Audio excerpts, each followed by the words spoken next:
বন্ধুরা প্রথমে তোমরা এই ভিডিওটা দেখো, তারপর লেজেন্ডের করা লেজেন্ডারি কমেন্ট গুলো পড়বো। চলো হালকা করে জলজিরাতে চেকে দেবো। এই হ্যান্ডেল চপ মাত্র 10 টাকায় হ্যান্ডেল চপ। এই রয়েছে হ্যান্ডেল চপ উত্তম দার দোকানে। চপের নামকরণ করা হয়েছে হ্যান্ডেল চপ। এখন উত্তম দার দোকানে তৈরি হয়ে গেল handle chop, viral handle chop. কি একটা বলছিলে তোমার, এই হ্যান্ডেল চপ খেলে কি হয় যাদের জ্বর সর্দি কাশি হয়? কারো যদি দুর্বল থাকে, জ্বর হালকা জ্বর থাকলে এমনি জ্বর কমে যাবে।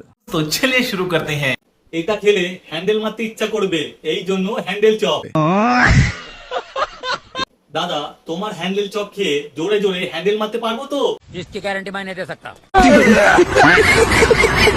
তুই উত্তমদার হ্যান্ডেলটা মেরে দিয়েছিস। বলছি কি এটা একবার হ্যান্ডেল মেরে নিয়ে তারপর মুখে দিতে হবে? हमको नहीं पता। উত্তমদা হ্যান্ডেল মারতে মারতে নাম দিয়েছে হ্যান্ডেল চপ। হ্যান্ডেল চপ খেলে এনার্জি বেড়ে যাবে, রক্ত আমেশা হয়ে যাবে এত লঙ্কা খেলে।